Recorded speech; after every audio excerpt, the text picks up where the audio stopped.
What happens when a seasoned television journalist decides she's had enough of carefully crafted PR responses and politely calls out what millions of viewers are thinking? The tension in Studio 1A was thick enough to cut with a knife as Savannah Guthrie sat across from Meghan Markle. Her usual warm demeanor replaced by something far more pointed. This wasn't going to be another softball interview, and everyone in that room could feel it. Before we dive into this explosive confrontation that had social media buzzing for weeks, make sure you hit that subscribe button and drop a comment below letting me know what you think about celebrity interviews that go completely off the rails. Trust me, you're going to want to stick around for this one because what unfolds is absolutely unprecedented. The interview started innocuously enough. Meghan had come on the show to promote her latest venture, a lifestyle brand that promised to empower women through mindful living. She was perfectly put together as always, wearing a cream-colored blazer that probably cost more than most people's monthly rent. Her smile practiced in media ready. "Meghan, thank you for joining us this morning," Savannah began, her tone professional, but noticeably cooler than her usual bubbly greeting. "You're here to talk about your new brand, but I think our viewers are curious about something else entirely." Meghan's smile flickered for just a moment, a micro-expression that seasoned television watchers would recognize as the first crack in the armor. "Of course, Savannah, I'm always happy to connect with your audience." "Well, let's address the elephant in the room, then," Savannah continued, leaning forward slightly. "You've built quite a narrative around being silenced, around not having a voice. Yet, here you are on your fourth major network interview this month. Help me understand how someone who claims to be voiceless manages to secure more airtime than most sitting politicians."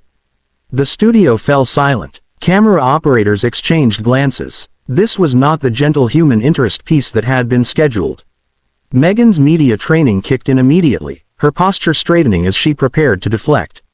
"I think there's a difference between having access to platforms and actually having your truth heard, Savannah.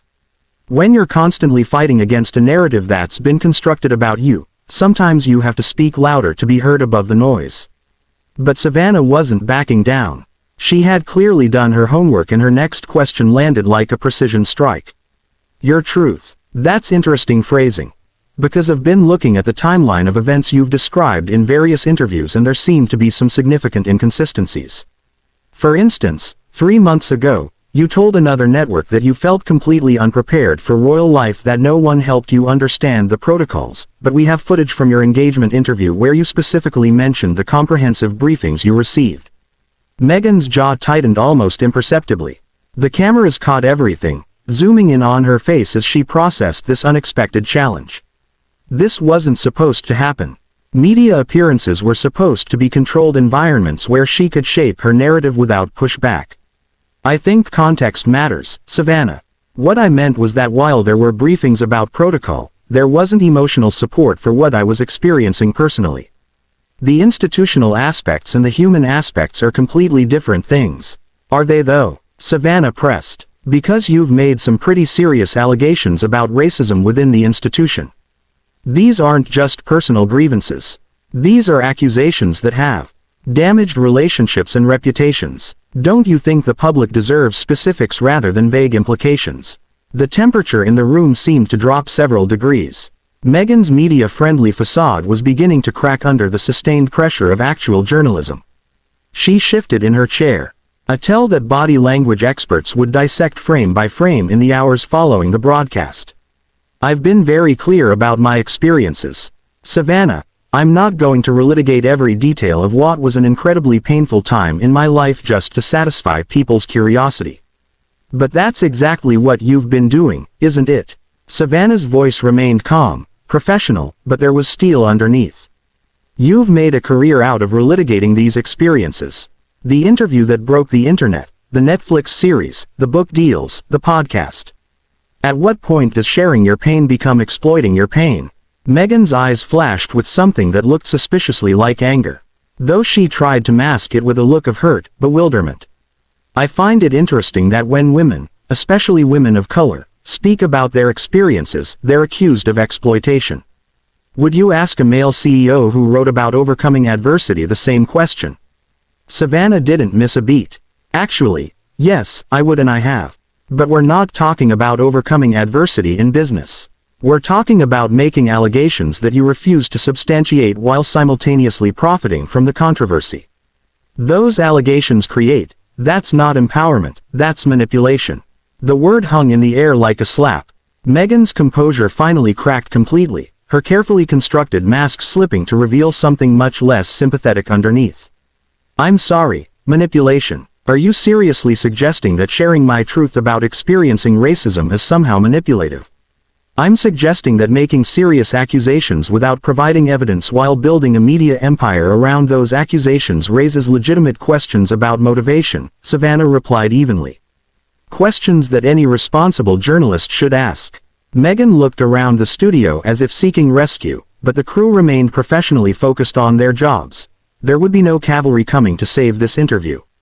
She was on her own, facing the kind of sustained questioning she had managed to avoid for years. This is exactly the kind of treatment that drove me away from public life in the first place, she said, her voice taking on a tone that had worked in previous interviews. A mixture of wounded dignity and noble suffering. But Savannah wasn't buying it. Actually, you didn't retreat from public life. You strategically repositioned yourself to control your own narrative while maintaining all the benefits of celebrity without the accountability that comes with institutional responsibility. There's a difference. The accusation was surgical in its precision. Meghan opened her mouth to respond, but seemed to realize that anything she said would only dig her deeper into the hole that was opening beneath her. The silence stretched uncomfortably as viewers across America watched a masterclass in journalism unfold in real time. The silence was deafening, but Meghan wasn't someone who stayed down for long. Years of media training and natural instinct kicked in as she decided to go on the offensive rather than continue playing defense. You know what, Savannah? I came here thinking we were going to have a respectful conversation about my work, about empowering women, and building something positive. Instead, you're attacking me with talking points that sound like they came straight from a tabloid editorial meeting. Savannah's eyebrows raised slightly, but her expression remained controlled. I'm asking questions based on your own public statements. If those questions feel like attacks, perhaps the issue isn't with the questions. The issue, Meghan said, her voice rising slightly, is that you're perpetuating exactly the kind of hostile environment that made my life unbearable. You're sitting here questioning my integrity, questioning my motivations, questioning my right to tell my own story. This is gaslighting, plain and simple. The accusation of gaslighting was clearly intended to shut down the line of questioning, a rhetorical stop sign that had worked effectively in other interviews. But Savannah had covered politics, natural disasters, and international conflicts. She wasn't intimidated by media buzzwords. Gaslighting is making someone question their own reality by denying facts, Savannah responded calmly. I'm not denying your experiences. I'm asking you to be specific about them. There's a difference between questioning someone's story and questioning their right to tell it. You absolutely have the right to share your experiences. But when those experiences become public accusations that affect other people, the public has a right to examine them critically. Meghan's media smile had completely disappeared now, replaced by something much more authentic and far less appealing. So now you're the arbiter of what constitutes a legitimate experience. This is exactly what I mean about the system protecting itself. You're more concerned about protecting an institution than listening to someone who was harmed by it. I'm concerned about accuracy, Savannah shot back, her professional demeanor never wavering. You've made claims about conversations that allegedly took place, but when pressed for details, you deflect. You've implied institutional racism, but when asked for specifics, you hide behind privacy concerns. You can't have it both ways, Meghan. You can't make public accusations and then claim privacy when asked to substantiate them. Meghan leaned back in her chair, clearly frustrated by her inability to control the direction of the conversation. In previous interviews, sympathetic hosts had allowed her to steer discussions back to safer territory whenever she felt cornered. This was uncharted waters. What you're doing right now is victim blaming, she said, pulling out another phrase from her media defense playbook. You're asking me to prove that I was mistreated instead of examining why someone would put themselves through this level of scrutiny unless they had no choice. Savannah nodded thoughtfully as if considering the point before delivering her next question with devastating precision. That's actually an interesting point. Let's examine it. You say you had no choice but to speak out, but you had already stepped back from royal duties. You had moved to California. You had your freedom. Your choice wasn't between silence and speaking out. Your choice was between privacy and profit. And you chose profit. The words landed like physical blows. Meghan's carefully maintained composure cracked further as she realized that her usual tactics weren't working. Every deflection was being redirected back to the core issues she was trying to avoid. "That's not fair," she said. And for the first time in the interview, she sounded genuinely hurt rather than performatively wounded. "We needed to support ourselves. We were cut off financially. We had security concerns. We had to find a way to sustain our family." "I understand that," Savannah replied, her tone softening slightly, but her resolve remaining firm. "But you weren't cut off because you spoke your truth. You were cut off because you chose to leave. And then you monetized the story of why you left. That's a business decision, not a brave stand for justice." Meghan's eyes flashed dangerously. The mask was completely off now and viewers were seeing something they had never witnessed before. The real person behind the carefully crafted public persona, a business decision. "Are you kidding me right now? We're talking about my mental health, about thoughts of self-harm, about my child's safety, and you're reducing it to business decisions." Savannah leaned forward, her voice gentle but firm. "I'm not reducing your pain to anything, Meghan. Mental health struggles are real and serious. But using those struggles as unquestionable shields against legitimate questions about your public statements is problematic. Millions of people struggle with mental health without building media empires around their trauma. So now I'm not allowed to heal publicly. I'm not allowed to use my platform to help others who might be going through similar experiences." "Of course you are. But healing publicly and weaponizing your pain for public sympathy while avoiding accountability are different things. You've created a narrative where any criticism of your actions or statements is automatically an attack on your trauma. That's not healthy and it's not honest." Meghan stood up abruptly, her chair rolling back slightly. For a moment, it looked like she might walk off the set entirely. The cameras tracked her movement as she took a deep breath, clearly trying to regain some semblance of control. "I think we're done here," she said, her voice tight with barely controlled anger. But Savannah wasn't finished. "Are we? Because I have one more question, and I think it's important." Meghan remained standing, her body language screaming that she wanted to leave. But something in Savannah's tone made her pause.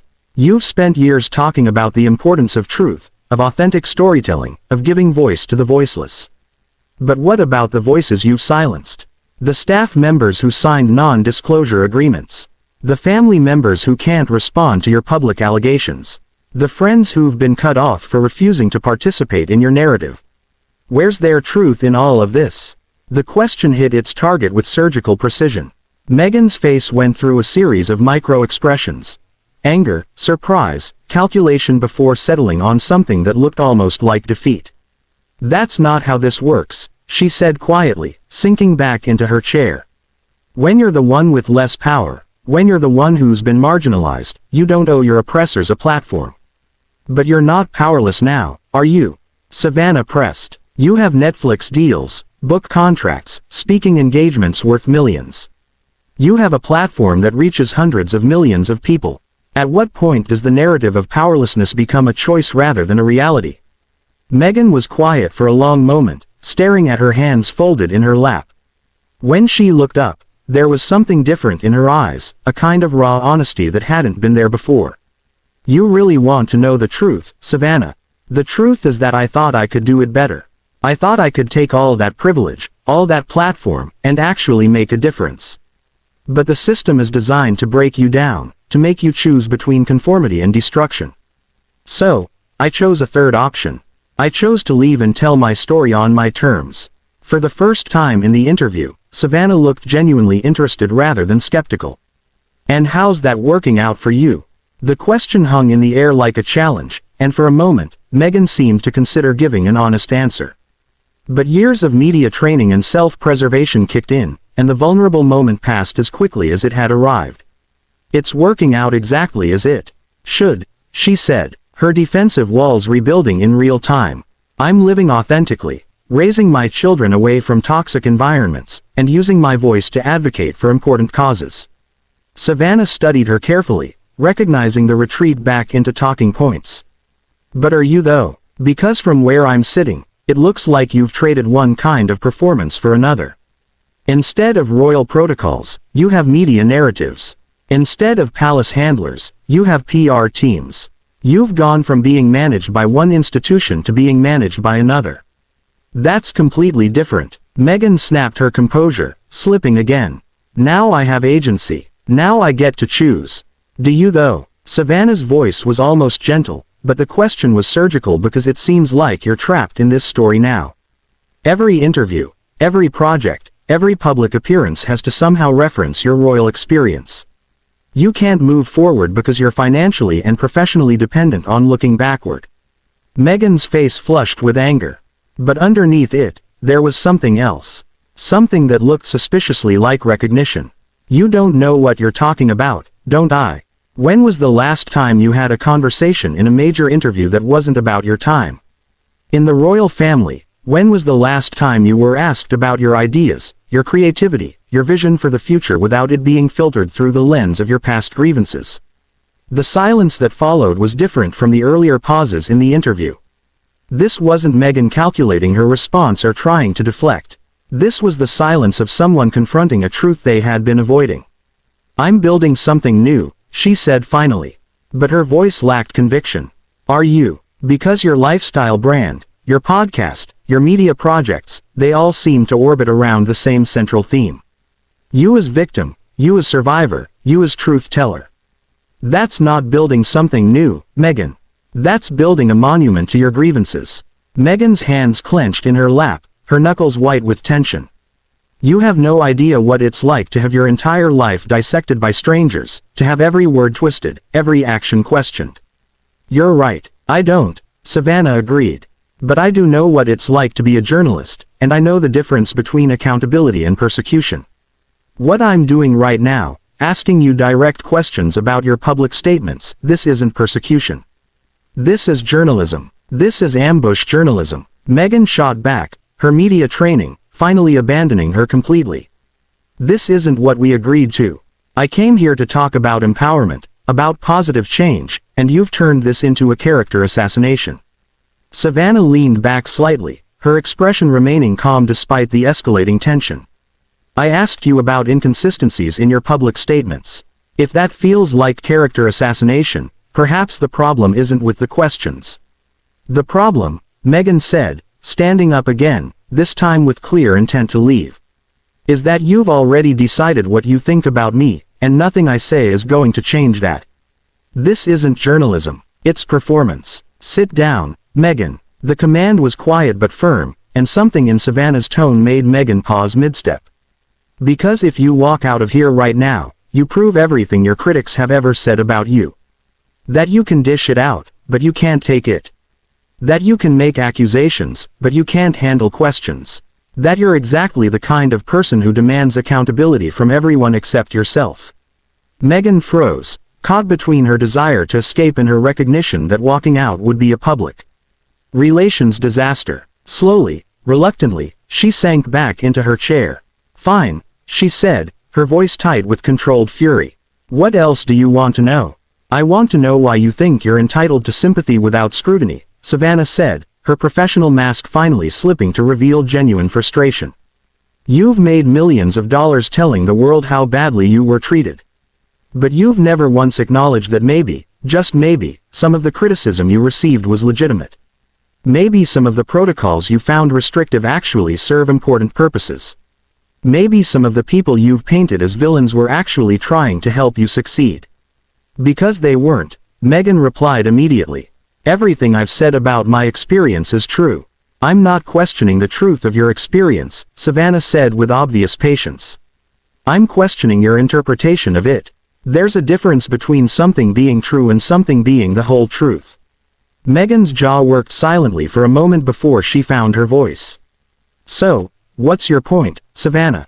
What's the endgame here? You've spent the last 20 minutes trying to tear me down, trying to discredit everything I've worked for. What do you want me to say? I want you to say something honest, Savannah replied simply. Not media-trained, not focus-grouped, not designed to generate sympathy or outrage, just honest. The request seemed to catch Meghan off guard. She stared at Savannah for a long moment, and viewers could almost see the internal struggle playing out across her face. You want honesty, she said finally, her voice barely above a whisper. Fine, the honest truth is that I thought I could have it all. I thought I could keep the platform and the prestige without the responsibility and the scrutiny. I thought I could be a royal when it suited me and a private citizen when it didn't. And when that didn't work out, I convinced myself that it was everyone else's fault. The admission hung in the air like a confession, and for a moment, the studio was completely silent. Then Meghan seemed to realize what she had said, and her expression hardened again. But that doesn't mean the racism wasn't real. That doesn't mean the lack of support wasn't real. That doesn't mean the harm to my mental health wasn't real. No, it doesn't, Savannah agreed. But it does mean that your response to those real problems created new problems. And until you acknowledge that, until you take responsibility for your part in this ongoing drama, you're going to be trapped in this cycle forever. Meghan looked directly into the camera for the first time during the interview, and when she spoke, her voice was filled with a kind of defeated defiance. Maybe that's a cycle I'm willing to be trapped in if it means maintaining my integrity. Savannah's response was immediate and devastating, but that's exactly the problem, Meghan. You've confused stubbornness with integrity, grievance with justice, and victimhood with virtue. And until you understand the difference, you're never going to find the peace you claim to be seeking. The final silence stretched impossibly long with Meghan staring at Savannah as if seeing her clearly for the first time. When she finally spoke, her voice was so quiet, the studio microphones barely picked it up. I think we really are done here. As Meghan stood to leave, removing her microphone with shaking hands, Savannah delivered one final observation that would be replayed countless times in the hours and days that followed. The tragedy isn't that you were treated unfairly, Meghan. The tragedy is that you had a chance to rise above it, to show grace under pressure, to demonstrate the kind of character that would have made your critics irrelevant. Instead, you chose to become exactly what they said you were. Meghan paused at the edge of the set, her back to the cameras, her shoulders rigid with tension. For a moment, it seemed like she might turn around, might have the last word, but instead she walked away, leaving Savannah alone at the interview desk. As the cameras continued to roll, as we watched this unprecedented confrontation unfold, it became clear that this wasn't just an interview gone wrong. It was a masterclass in what happens when careful media management meets actual journalism. Savannah Guthrie had done something that few interviewers had managed to do. She had stripped away the layers of narrative and spin to reveal something much more complex and human underneath. What did you think of this explosive interview? Was Savannah too harsh, or was this exactly the kind of accountability journalism we need more of? Drop your thoughts in the comments below and make sure you subscribe for more deep dives into the moments that break the internet and reveal the truth behind the headlines.